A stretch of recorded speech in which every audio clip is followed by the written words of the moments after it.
Rafael Nadal returns to court with doubt for the French Open as Crawford Madrid fixed a date for the ring. And in football, Everton pulled down Liverpool to stay up from relegation as Manchester United came back twice to win at Old Trafford. Good morning and welcome to another exciting edition of Sports Trip. I am Olujimi Dare-Ogun saying welcome to the show. And so we begin with tennis where Rafael Nadal says he will play at the French Open next month if he feels capable enough to compete. Spaniard Nadal, a 14-time champion at the Roland Garros, missed the French Open for the first time in 19 years through injury in 2023. The 37-year-old has indicated he plans to retire after the 2024 season. He is set to make a farewell appearance at the Madrid Open this week and faces American 16-year-old Darren Blanc in the first round on Thursday. He's not perfect. Of course, not perfect, but at least I am playing and I can enjoy again, especially in a few tournaments that are so emotional for me. I am able to enjoy the fact that I can say probably goodbye on court.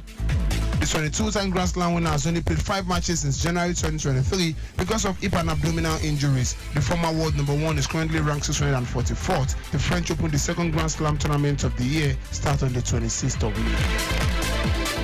To boxing where American Terence Crawford will face WBA light middleweight world champion Ismail Madrinov on 3rd of August in Los Angeles. Crawford, who is 36 years of age, has won all 40 of his pro fights and will be targeting a world title in the 4th weight division. Former heavyweight world champion Andy Ruiz will face Jerry Miller on the undercard at the MBO Stadium. The card will be represented by Saudi Arabia's Turki Al Sheikh, the chairman of the Gulf Kingdom's Generation Entertainment Authority. It will form part of the Saudi Arabia Cultural and Entertainment Festival, third Riyadh season. To football on the home scene, president of the Nigerian Football Federation, Ibrahim Gusso, has visited injured Super Eagles Joe Williams to second and Seidu Senese in Europe. Through second play through the paint to help the Super Eagles of Nigeria secure second position at the 2023 African Cup of Nations in Cote d'Ivoire. The centre-back underwent surgery a few days after the tournament. The proud Salonika of Greece player has already returned to partial training and could still feature for his club before the end of the season. Gusso had a discussion with second on the importance of the Super Eagles upcoming 2026 FIFA World Cup qualifying fixtures against South Africa and Benin Republic. The NFF boss was also in Portugal to see how well Portugal defender Seidu Senese is recovering from his injury. Senese sustained the injury while in action for the club after returning from the AFCON duty. It should be recalled that Gusso also visited another injured player, Jose Simon, in France last weekend. Moving on, the Nigerian Football Federation has narrowed down their choice for their next head coach of the Super Eagles to 2 local coaches. According to ex-middle officer of the Eagles, Colin Udo, the names are Finidi George and Emmanuel Amonike. Udo also claims the appointment could be confirmed today. He wrote on X, and I quote, "Expect a new Super Eagles coach or not before Thursday. Choice appears to have narrowed between Finidi and Amonike." End of quote. Finidi was in charge of the team for the 2 friendly matches during the last international break. Still on the home scene, Leicester City have identified replacement for Wilfred Ndidi. According to Court Offside, the Foxes are eyeing a move for Newcastle midfielder Sean Longford. Longford has a contract at St James's Park till the summer of 2025, which means he could be available for a cheap price next summer. Longstaff has started 24 Premier League games for Newcastle this season, recording 6 goals involvement. Ndidi could also be playing his last season at the King Power Stadium, and top clubs in Premier League and abroad, including Barcelona, pushed to sign him as a free agent. West Ham are said to be eyeing him as a replacement for Man City loanee Calvin Phillips, while Crystal Palace, Tottenham, Wolves and Aston Villa have him on their radar. Juventus are also said to be interested in Nigeria international, and the list of suitors could grow longer in the coming days. Finally, on the home scene, the Nigerian Premier Football League has imposed a £6 million fine on Kwara United for their disruption of live broadcast of their match day 31 clash against Akwa United. Kwara United will also charged for providing false information, which leads to a fixture adjustment. The Army Boys requested their game against Akwa United be moved from Saturday, April 20 to Sunday, April 21st, citing a letter claiming that the state government had planned an event at the stadium. The fine was contained in a memo sent to the club yesterday. Now to football in Europe, Everton moved closer to Premier League survivor and put a dent on Liverpool's Premier League title challenge with an outstanding win at the Thunderous Goodison Park. Gerrard Brandt's first half goal and a timing header from Dominic Calvert-Lewin after the break give Everton their first Merseyside debut win at home since October 2012 in a victory that could have been a huge significance. Tarkowski keeping it alive. Harrison got free, blocked inside the penalty area. Braithwaite, it's in, surely it is now. Dominic Calvert-Lewin for Everton, slanted over the line. Jarrod Braithwaite is claiming it. He was certainly the man who took it underneath Alisson, and Everton have the lead in the Merseyside derby. Look at these celebrations. Rio's gone deep. There's the header, there's the second! Dominic Calvert-Lewin batters a header home! Everton are in dreamland! Everton 2, Liverpool 0. Liverpool had plenty of possession, but Everton's resolute defence and Pickford so impressive, there was no way back as Klopp tasted defeat at the Goodison Park in his final Merseyside day. Manchester United captain Bruno Fernandes led from the front to ensure that another chaotic performance eventually ended in victory against relegation threat Sheffield United at Old Trafford, with the visitors taking the lead twice. Eric Ten Hag started restoring and humiliating loss to a side who have won just 3 times this season. But Bruno Fernandes leveled from the penalty spot before driving Manchester United in front from 25 yards 9 minutes from time.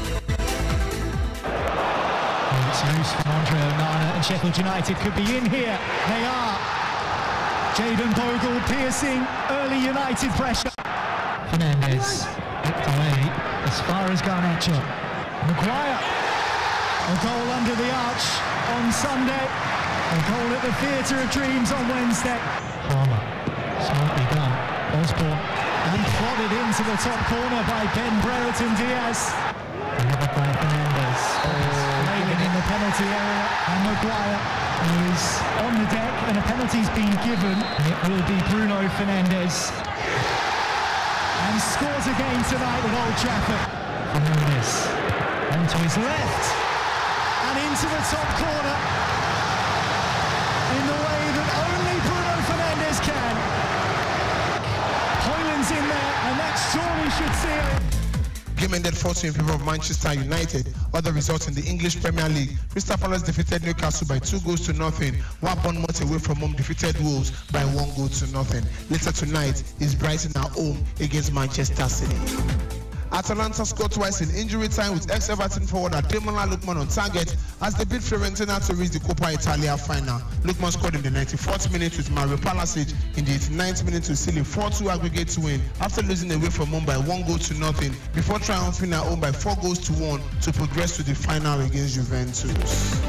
Later tonight in the Italian Serie A is the continuation of the postponed game between Udinese and Roma. Barcelona coach Xavi will remain at the club until at least the end of his contract in June 2025 after changing his mind that this will be his last season. The 44-year-old announced in January he will step down as the boss this summer. But with President Joan Laporta keen on him to remain, the former Barcelona and Spain midfielder has performed the U-turn. Xavi took charge in November 2021 after leaving Qatari club Al Sadd and guided Barcelona to the Spanish title in his first full season in charge of the club in 2022-2023 season. So the news making around Manchester United are interested in Brentford England striker Ivan Toney and believe the 28-year-old will bring experience and leadership to their dressing room. However, Tottenham could move for Troy Deeney if there is a lack of competition for his signature and offer of £45 million. Manchester United could look to move on as many as 12 players this summer, including England forward Marcus Rashford and Brazilian midfielder Casemiro. Mauricio Pochettino's future as Chelsea manager is in the balance and could depend on whether he can achieve European qualification for next season. Newcastle United are leading the race to sign Sporting Lisbon 20-year-old Ivorian centre-back Ousmane Diamandi, who has a release clause of €80 million. Tottenham are well placed to sign England midfielder Conor Gallagher from Chelsea this summer, despite interest from Newcastle United. Arsenal have been linked with the move of Real Madrid led by Ferland Mendy, with Liverpool, Manchester United and Newcastle also interested in the Frenchman. Aston Villa manager Ina Emery is pushing for the club to sign Athletic Bilbao 21-year-old midfielder Nico Williams. Finally, Napoli striker Victor Osimhen is close to joining Paris Saint-Germain, but Nigerian forward has drawn interest from Chelsea. This is where we call it a wrap on today's edition of Sport Trip. Keep listening to us on Lagos Traffic Radio 96.1. I am Olujimi Dare-Ogun saying stay sporty, stay healthy.